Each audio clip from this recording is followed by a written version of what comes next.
Sois béni, Papa, encore pour l'occasion que tu nous donnes d'être dans ta présence et d'écouter ta parole. Nous prions, Père, ce soir, que tu disposes nos cœurs, Saint-Esprit, à écouter ta parole. Que cette parole qui est vivante, efficace et puissante puisse pénétrer nos cœurs, puisse nous enseigner, nous instruire, puisse nous donner d'être éclairés et de marcher dans la victoire. Parce que toi, tu es notre victoire. Et nous prions, Père, que nos cœurs soient sensibles ce soir à ta parole. Et que cette parole fasse son effet dans la vie de tout un chacun. Dans ma vie premièrement. Qu'elle fasse son effet. Qu'avant de retourner vers toi, que ta parole ce soir fasse son effet dans la vie de tout un chacun. Que toute la gloire te revienne pour ta présence ce soir. Dans le nom de Jésus. Amen. Amen. Alléluia. Gloire à Dieu. Que Dieu vous bénisse. C'est une grâce d'être dans la présence de Dieu. Amen.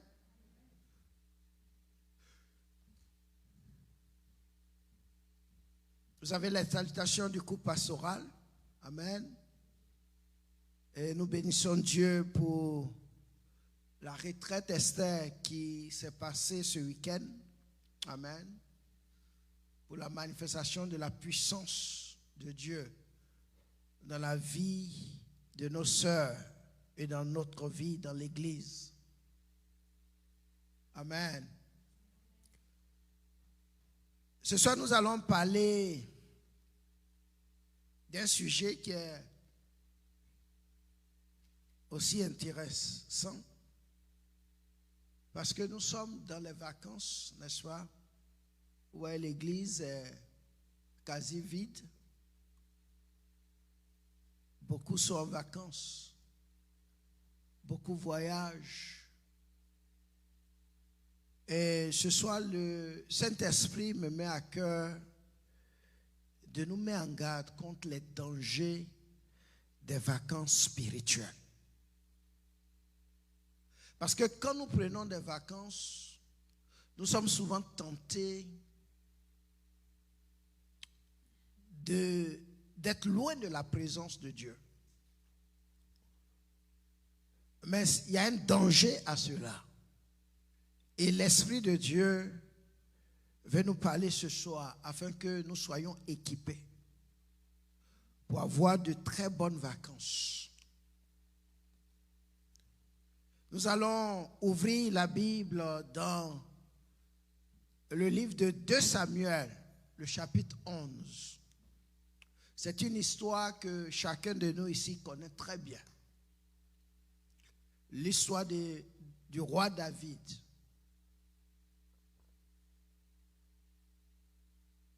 De Samuel chapitre 11.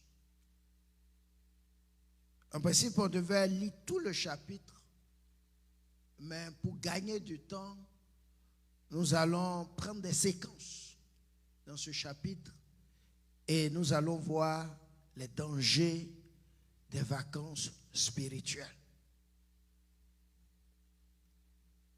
À partir du verset 1 de 2 Samuel chapitre 11, je lis la parole.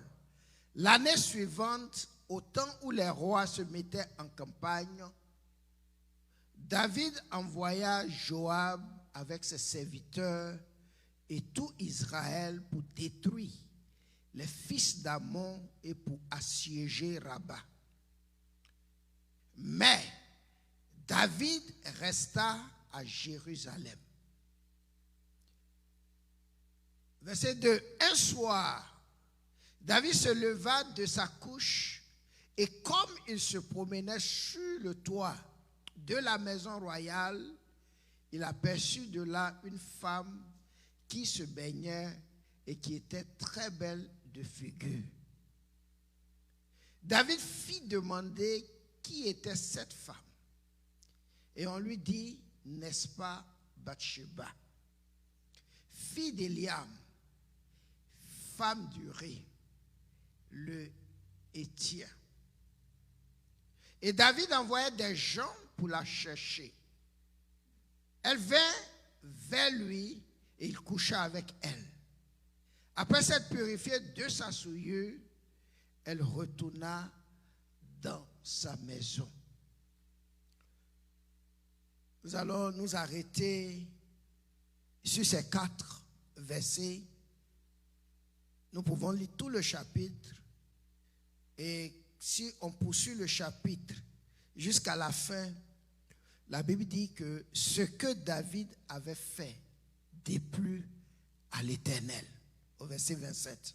Ce que David avait fait déplut à l'Éternel. Bien-aimé, il n'y a pas de vacances spirituelles pour un enfant de Dieu. Il n'y a pas de vacances. Tant que nous sommes sur cette terre, nous n'aurons pas de vacances spirituelles. Pourquoi il n'y a pas de vacances pour un enfant spirituel? 1, parce que le Dieu, Jéhovah, qui vit en nous, ne prend pas de vacances. Notre Père Céleste ne connaît pas de vacances. La Bible dit, dans Psaume 121, le verset 4, qu'il ne sommeille ni ne dort, celui qui garde Israël. Il ne sommeille ni ne dort. Dieu ne connaît pas de vacances. Et c'est ce Dieu-là qui est venu et qui habite en nous. Paul dit, si je vis, ce n'est plus moi qui vis, mais Christ qui vit en moi. Et parce que ce Dieu ne connaît pas de vacances, alors nous n'avons pas besoin de vacances spirituelles. Tu ne peux pas dire parce que je suis en vacances, je ne vais pas prier. Je ne vais pas lire la parole de Dieu. Parce que je suis en vacances, je n'irai pas à l'église. Parce que je suis en vacances, je ne veux pas prendre le temps dans la présence de Dieu. Si tu fais cela, tu seras vulnérable. Tu seras une proie très facile pour le diable. Parce que de 2, 1, Dieu qui est en nous, il ne prend pas de vacances.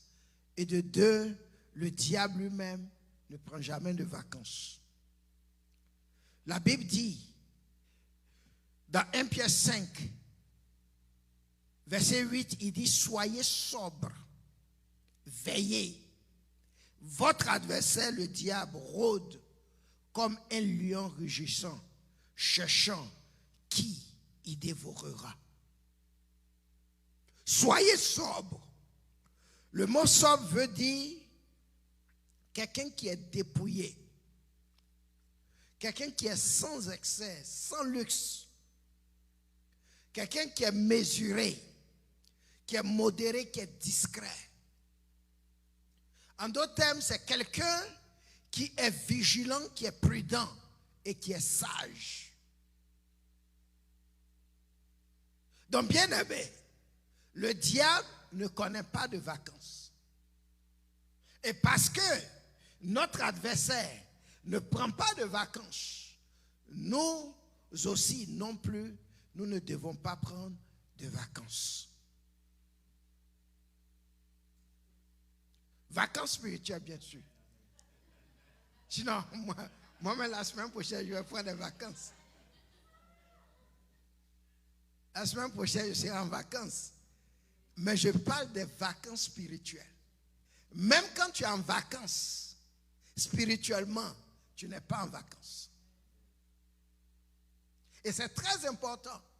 Parce que souvent, dans l'euphorie des vacances, on oublie que le diable n'est pas en vacances. Et souvent, ça nous joue des coups. Peu importe donc ce que tu fais pendant cette saison d'été, peu importe où tu vas te trouver, ne prends pas de vacances de la présence de Dieu. Ne prends pas de vacances. Peu importe tout ce que tu fais, sois constamment dans la présence de Dieu.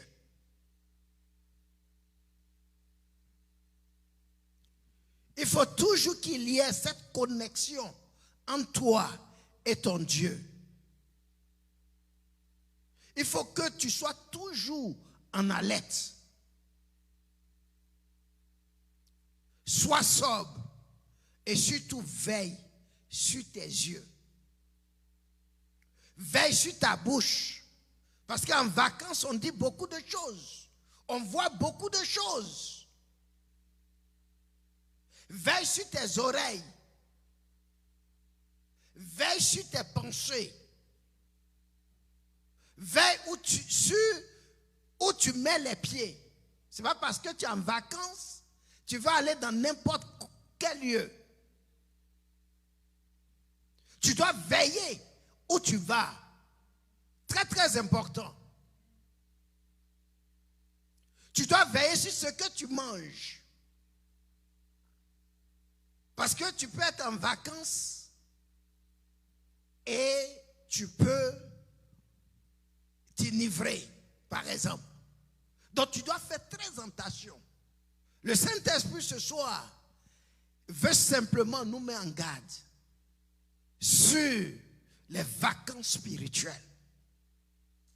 Dans l'histoire que nous venons de lire, le roi David a décidé de ne pas aller en guerre, alors que tout Israël, toute l'armée d'Israël était en guerre. En tant que chef suprême, chef de l'armée, en tant que roi, il devait être en guerre avec son peuple, avec son armée. Mais ce jour-là, il a décidé de se relaxer un peu. Bien-aimés, nous devons savoir que chaque jour que Dieu nous donne de vivre, c'est un jour de combat spirituel. Que tu sois en vacances ou pas, c'est un combat, tu es dans le combat spirituel. Tu es constamment en guerre. Et ça, nous ne devons pas perdre de vue cette guerre, ce combat dans lequel, jour et nuit, nous sommes confrontés. Dès que tu te réveilles le matin, jusqu'à ce que la nuit tombe et que tu te recouches, et même dans ton sommeil, sache que tu es dans le combat, tu es dans le combat spirituel.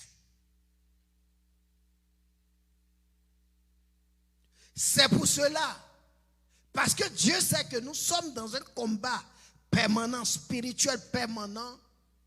C'est pour cela, chaque matin, il prend soin de nous renouveler ses bontés. Que tu sois en vacances ou pas, le Seigneur choisit de te renouveler ses bontés. Il choisit de te renouveler ses compassions. Il choisit de te renouveler sa force parce que tu es dans le combat spirituel. Tu peux aller te coucher fatigué, mais au petit matin, pendant que tu es en train de dormir, le Seigneur vient et il te dose avec sa force parce qu'il sait qu'à ton réveil, tu seras en combat.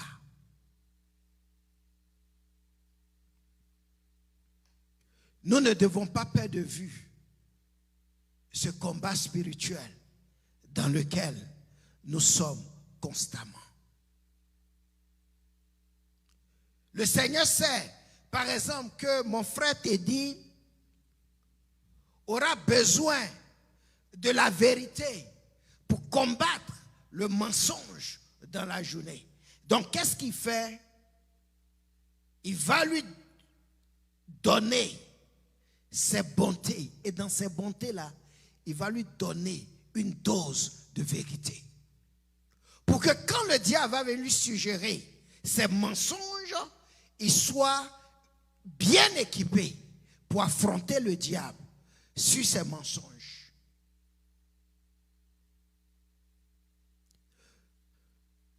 Le Seigneur Jésus sait, par exemple, que ma petite sœur Florette serait confrontée à une situation où elle serait tentée d'être en colère, d'être furieuse pendant qu'elle dort. Au petit matin, il vient et lui donne une dose de tempérance, de maîtrise de soi, parce qu'il sait qu'à son réveil, elle sera dans un combat spirituel. Il renouvelle nos forces, parce qu'il sait que tu auras besoin de la force pour combattre le diable. La raison pour laquelle il nous donne la santé quand nous nous réveillons, ce n'est pas seulement pour aller travailler, mais c'est pour que nous soyons des combattants victorieux.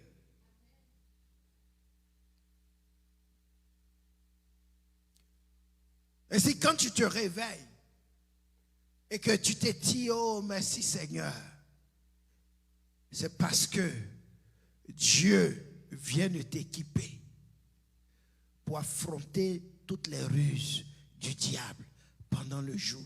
Tu dis merci à Dieu de ce qu'il a renouvelé ses bontés, de ce qu'il t'a équipé de force, de santé, de tout ce qu'il te faut pour le combat de la journée, que tu sois en vacances ou pas. Dans 1 Corinthiens 10, verset 13, je vous ai dit ici que moi, c'est mon passage préféré. La Bible dit, aucune tentation ne vous est survenue qui n'ait été humaine.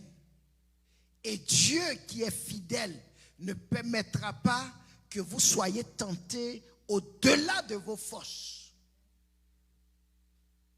Dieu ne permettra pas que tu sois tenté au-delà de tes forces. Et c'est pour cela le matin, il prend soin au petit matin de t'équiper.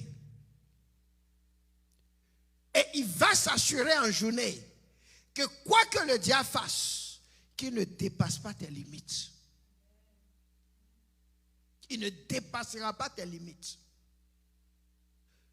Et la Bible dit, mais avec la tentation, le Seigneur préparera aussi le moyen pour toi d'en sortir afin que nous puissions la supporter. Et ça, nous devons le savoir. Nous devons maîtriser ce passage. Nous devons l'intérioriser. Aucune tentation qui ne t'arrive, qui n'ait été subie par d'autres personnes. Avant toi, des gens ont subi ces mêmes tentations.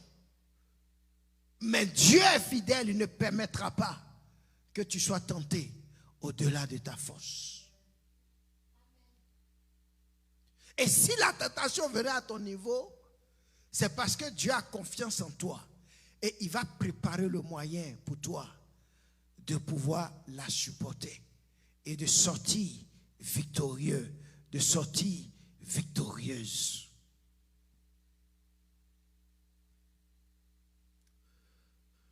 Le passage que nous avons lu dans 2 Samuel, la Bible dit qu'au verset 2, que un soir, David, qui avait pris des vacances, et il a dormi, il s'est réveillé, et il a décidé d'aller se promener sur le toit de sa maison. Et de là, il aperçut une femme qui se baignait. Et la Bible dit que la femme était très belle. Bien-aimé, quand tu décides de prendre des congés spirituels, loin de la présence de Dieu, le diable va te faire voir, miroiter des choses très belles. Il ne change jamais de stratégie. Il a toujours la même stratégie. Vous vous rappelez au jardin d'Éden, pour faire pécher Ève, qu'est-ce qu'il a fait? Il lui a fait voir la beauté du fruit défendu. Dans Genèse 3, le verset 6, la Bible dit, la femme vit que l'arbre était bon à manger et agréable à la vue. Et qu'il est précieux, qu'il était précieux pour ouvrir l'intelligence. Elle prit de son fruit et en mangea et en donna aussi à son mari qui était près d'elle et il en mangea. Donc, bien aimé, l'une des stratégies du diable, c'est qu'il commence par te faire convoiter les choses. C'est pour cela que cette année, nous prenons le temps de prier pour que nos yeux soient illuminés par l'Esprit de Dieu. Amen. Nos yeux soient illuminés afin que Dieu nous donne un esprit de discernement, un esprit de sagesse et de révélation dans la connaissance de notre Seigneur Jésus-Christ. La convoitise des yeux est une âme prisée par le diable. C'est une âme qui appartient au monde que le diable, notre adversaire, utilise le plus souvent pour nous entraîner dans le péché. Et c'est pour cela, l'apôtre Jean, dans 1 Jean 2, verset 15, 1 Jean 2, verset 15 dit, n'aimez point le monde, ni les choses qui sont dans le monde. Si quelqu'un aime le monde, l'amour du Père n'est point en lui. Et il va dire, quelles sont les choses qui sont dans le monde?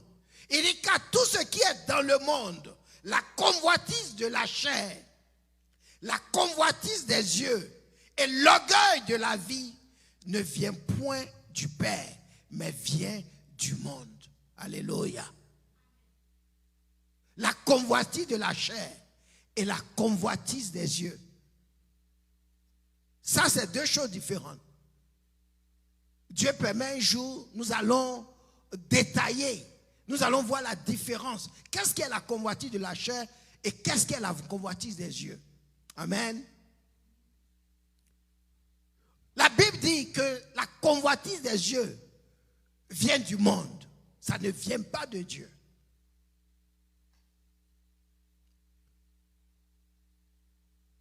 Et Jean continue.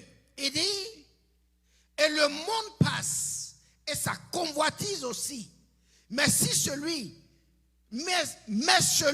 qui fait la volonté de Dieu demeure éternellement. Celui qui fait la volonté de Dieu, celui qui ne convoite pas, mais qui fait la volonté de Dieu demeure éternellement. Alléluia. Le roi David aperçoit une femme qui prend sa douche. Au verset 3, il demande qui est cette femme. Et on lui dit que c'est Bathsheba, fille d'Eliam, femme d'Uri. Bathsheba, bath. Elle aime take bath. She like to take bath. David, tu devais savoir. Son nom même dit Bathsheba. Elle aime se laver.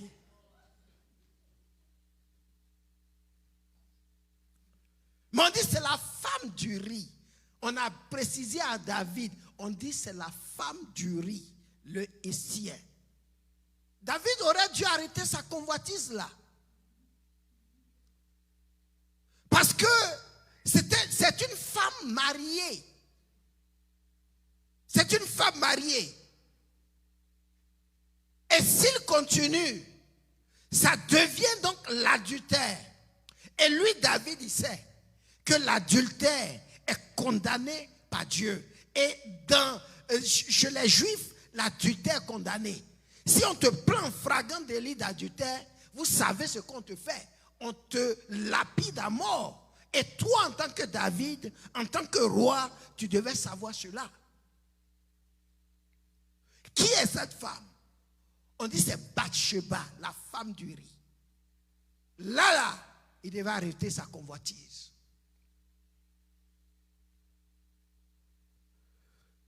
David, en tant que roi, garant de la loi, connaissait ces choses. Mais il a laissé la convoitise prendre le dessus.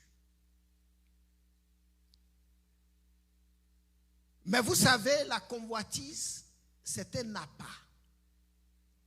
C'est un appât que le diable utilise, comme je l'ai dit. C'est un appât. Le diable, c'est un grand pécheur. C'est un pécheur, un grand pécheur. La Bible dit qu'il pêche dès le commencement. Mais c'est aussi un grand pécheur. Lui là, il a beaucoup d'appâts. Il a des hameçons dans l'eau. Et il cherche qui sera attiré. Comme le poisson. De la même manière, on met l'appât sur la maison et on attire les poissons. Le diable est un grand pécheur. Il a des hameçons, il a des appâts. Et l'un des instruments qu'il utilise, c'est la convoitise. Et nous devons, en tant qu'enfants de Dieu, faire très très attention.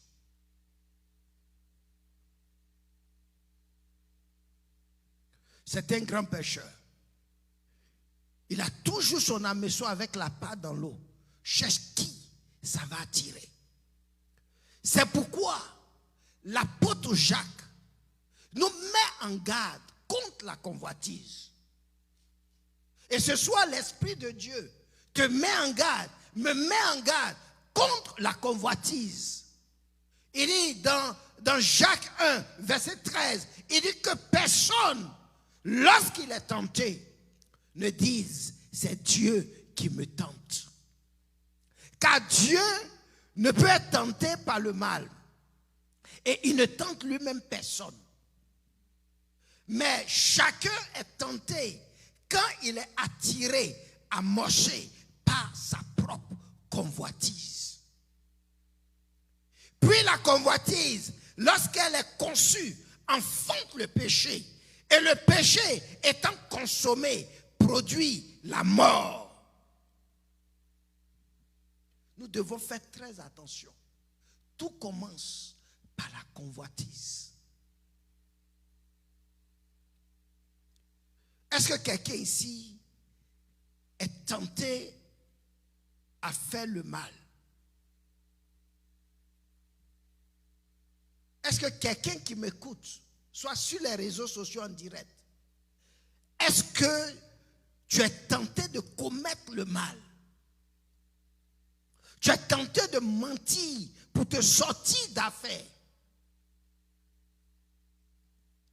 Est-ce que tu es tenté de voler de l'argent de ta société? Est-ce que tu es tenté à cacher des choses à ton mari ou à ton épouse? Est-ce que tu es tenté de voler Dieu dans ses dîmes et ses offrandes? Es-tu tenté de cacher une vérité à tes patrons ou à tes collègues? Dieu te dit ce soir de ne pas laisser la convoitise être conçue en toi. Ne laisse pas la convoitise se concevoir en toi. Parce que si tu la conçois en toi, elle va enfanter le péché. Et le péché étant consommé, va produire la mort. C'est pour cela que la Bible dit, celui qui pêche mourra.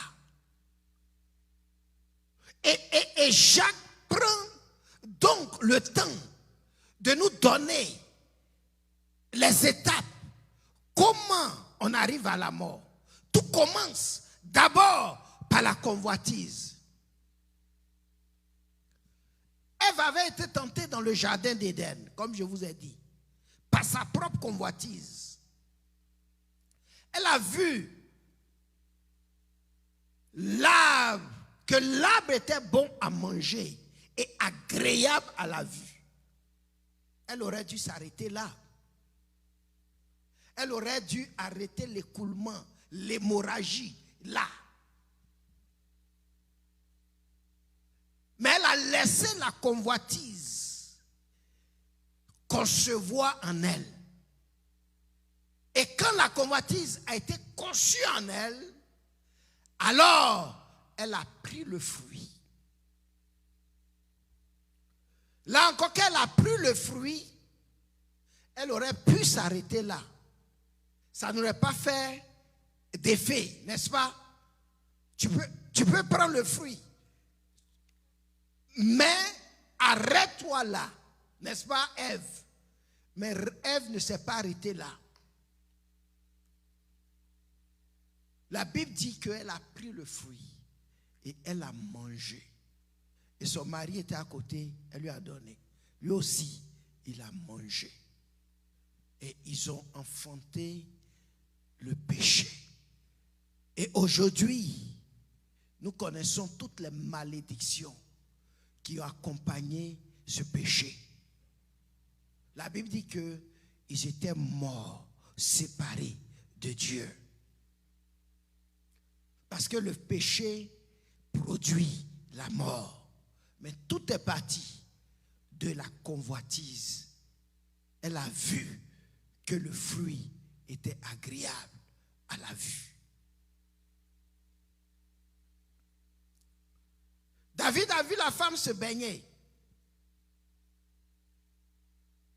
Quand il a appelé, il a demandé qui est la femme. Il aurait dû arrêter l'hémorragie là. En tant que roi, il pouvait prendre des mesures. David avait dans son palais royal, c'était la maison, c'était en étage. Donc, du haut de sa toiture, il pouvait voir toute la ville. Il pouvait dire là, comme il a vu une femme qui était en train de se baigner, il pouvait prendre une décision. Dit à partir d'aujourd'hui, toutes les maisons autour du palais royal, leur douche doit être couverte. Il avait la possibilité de le faire. Et arrêter l'hémorragie. Mais il ne l'a pas fait. Il a demandé qu'on fasse venir la femme. Quand on lui a dit que c'était la femme, c'est Bathsheba, femme qui aime se laver, il a fait venir la femme. Il aurait dû donner les garants à la femme. Il dit, madame, à partir d'aujourd'hui, il ne faut pas te laver encore. Il est roi, il pouvait le faire. Et si tu veux te laver là, attends quand il fait nuit, c'est pas la soirée, c'est pas à 17h que tu dois te laver. Attends quand la nuit sombre et tu vas te laver avant que ton mari ne mette la toiture sur votre douche. Parce que quand tu te laves là, tu fais atteinte à l'état. Donc arrête de te laver. Et il allait mettre fin à l'hémorragie. Mais il n'a pas donné des garants à la femme. Puisque la convoitise, il avait déjà conçu la convoitise en lui. Il a demandé qu'on fasse venir la femme. Ce n'est pas dans l'intention de poser des garants. Dis à la femme, dis à ton mari, s'il vient là, aujourd'hui là, il n'a qu'à mettre toiture sur votre douche. Je ne veux plus que tu te laves en journée. C'est fini ça. Mais il n'a pas fait cela. La Bible dit qu'il est allé jusqu'à consommer le péché avec elle.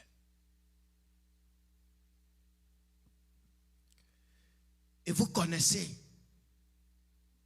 tout ce que David a connu comme problème à partir de ce péché. Vous connaissez tout ce qu'il a connu, sa famille a connu comme problème à partir de ce péché. Même l'enfant qui est né de cette relation, la Bible dit que cet enfant est mort.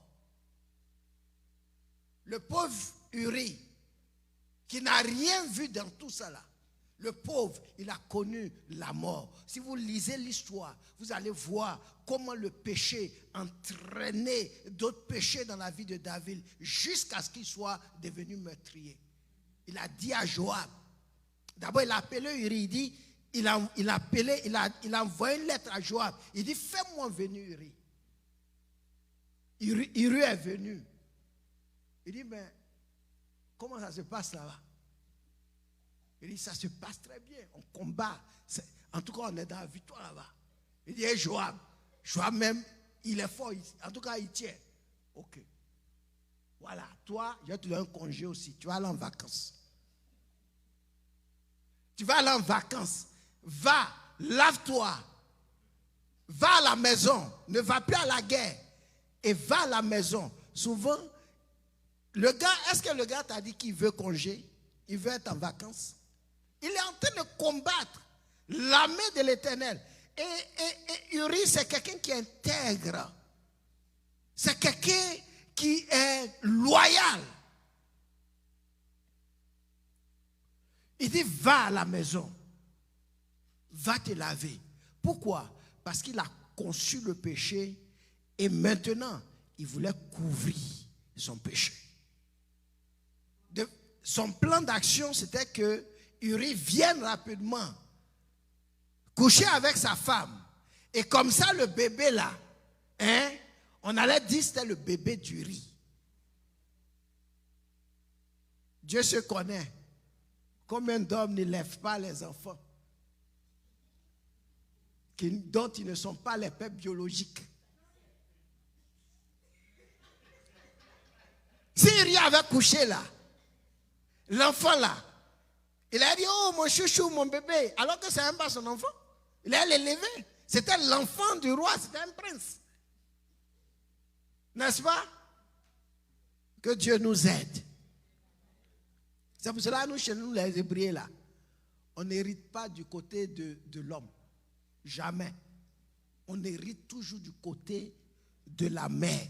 Parce que ça là, c'est dans la lignée. Le père, on ne sait pas si c'est pour lui ou bien ce n'est pas pour lui. Donc c'est toujours la femme. La femme là, peu importe qui elle a eu l'enfant, c'est sorti d'elle. Donc ça c'est la lignée, c'est la famille. Pour l'homme là, c'est douteux. Amen.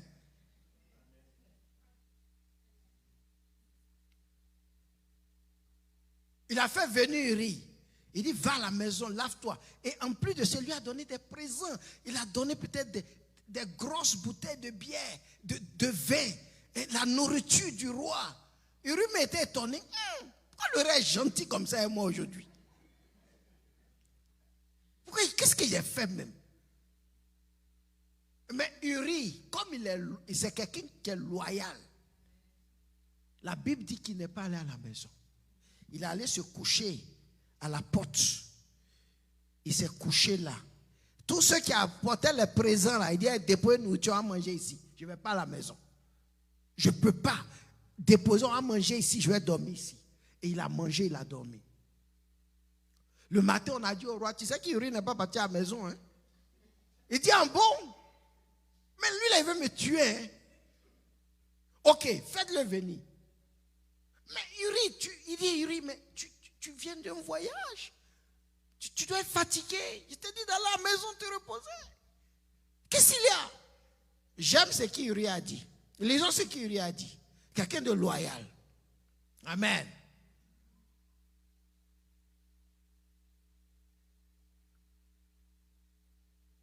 Qu'est-ce qu'Uri a dit à David? Verset 11 de 2 Samuel 11. Il dit, Uri répondit à David, lâche. Et la présence de Dieu là est là-bas. N'est-ce pas? Lâche. Et Israël et Juda habitent sous des tentes. Ils sont sous des tentes, en train de combattre. N'est-ce pas?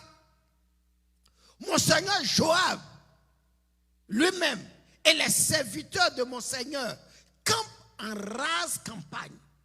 Ils sont en train de souffrir là-bas. Et moi, j'entrais dans ma maison pour manger et boire et coucher avec ma femme. Il dit, aussi vrai que tu es vivant et que ton âme est vivante, je ne ferai point cela. Je ne vais pas faire cela. Ma place n'est pas à la maison. Ma place, c'est là-bas. Comme toi, ta place devait être là-bas. Moi, je vais être là-bas. Je ne vais pas à la maison. David a dit, mais toi, tu es têtu, hein? Ok. C'est pas grave. Reste. Demain, je vais t'envoyer là-bas. Le lendemain, il a préparé, il a invité Uri. Il dit, aujourd'hui, là, tu vas manger à ma présence. Je t'avais donné pour aller à la maison, tu n'es pas parti. Tu vas manger forcément devant de moi ici. Tu vas manger. Il a fait manger Uri. La Bible dit qu'il a enivré Uri. Il a saoulé le gars. Quand le gars était saoulé, maintenant il a dit ok. Il a commencé à... Roi, toi, tu es un bon roi, hein? Tu sais, moi-même, tu es mon ami, hein? Tu es mon ami. Et David a dit oui, je suis ton ami. Va à la maison. Va à la maison. Va à la maison. Le gars était saoulé. Mais malgré ça, tellement il était loyal, fidèle. Il est allé, il a pris un fauteuil là-bas quelque part. Et il a dormi jusqu'à matin.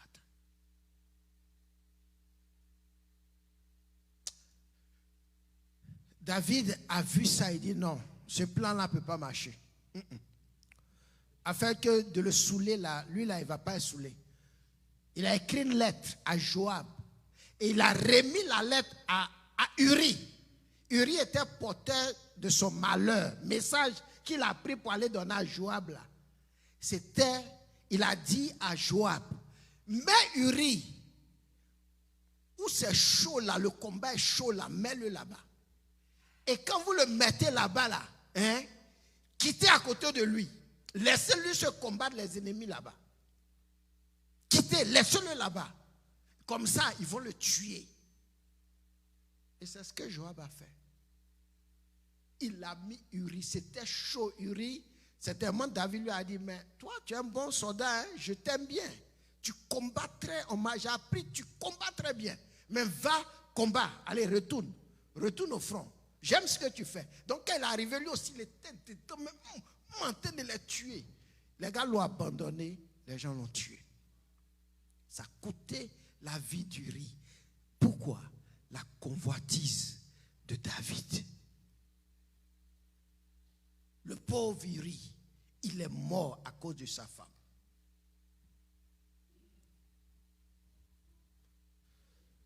Nous devons faire très attention à la convoitise.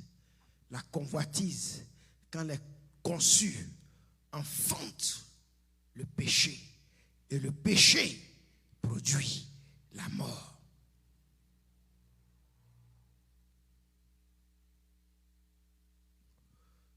Dans la Bible, il y avait un autre cas. Vous savez, quand on commence à convoiter et que la convoitise enfante le péché, ça ne nous affecte pas nous seulement, mais ça affecte aussi nous-mêmes, mais les gens qui sont autour de nous. Si quelqu'un ici convoite, qui commet le péché, ça va affecter toute l'église, toute la communauté. Ça va affecter toute sa famille. Et ça, c'est ce que Akan avait fait dans Josué, le chapitre 7. Compte tenu du temps, nous n'allons pas lire. Vous pouvez lire le chapitre. Mais la Bible dit qu'ils étaient allés en guerre contre Jéricho. Et Dieu avait voué par interdit tout ce qui était bien, les hommes, les femmes, tout. C'est-à-dire, tout, c'est les bijoux, tout là. Hein? Dieu a dit qu'on ne touche pas tout ça là. Il faut finir avec ça. Akan a convoité les bijoux. Il a convoité l'argent. Il a dit, mais pourquoi? On va les tuer, je peux gamer. Donc, il a pris l'argent, il a pris les bijoux, il a caché dans ses affaires. Et il est retourné donc au camp avec Josué l'armée. La Bible dit que quand ils sont allés, la prochaine ville qu'ils devaient combattre, c'était une petite ville qu'on appelait Haï. Josué a envoyé les espions. Ils ont dit non, Haï là, tu n'as pas besoin d'envoyer toute l'armée. Hein. Envoie seulement 2000, 3000 personnes. Ça suffit pour faire le travail. Donc, ils sont partis. Josué n'a même pas consulté Dieu. S'il avait consulté Dieu, Dieu allait lui dire qu'il y a quelqu'un qui a commis le péché par sa convoitise et on allait régler son affaire avant qu'ils aillent. Josué a envoyé les gens, ils sont allés combattre. La Bible dit que la petite ville d'Haï là ont battu l'armée d'Israël. Il y a eu 36 personnes qui sont tombées. Et ils les ont poursuivis. Ils les ont poursuivis. Et ils sont partis. Josué n'a rien compris. Donc Josué est venu, quand il a pris la nouvelle, il a déchiré ses vêtements. Il était en désolation. Et il a commencé à chercher Dieu maintenant. Et Dieu lui a dit que il y a quelqu'un parmi vous là qui a touché à l'interdit. Il a touché, il a péché contre moi. Et c'est comme ça que Josué maintenant a commencé à faire ses investigations et il s'est tombé sur Akan. Il a appelé Akan. Effectivement, Akan a avoué qu'il avait pris ce que Dieu avait interdit. Parce qu'il avait convoité ces choses. La Bible dit que et Akan, sa femme, ses enfants, ses bœufs, ses bijoux, ses biens, tout ça là, on les a brûlés et on les a lapidés. Ils sont morts. Donc quand tu commences à convoiter, le péché là ne va pas seulement t'affecter.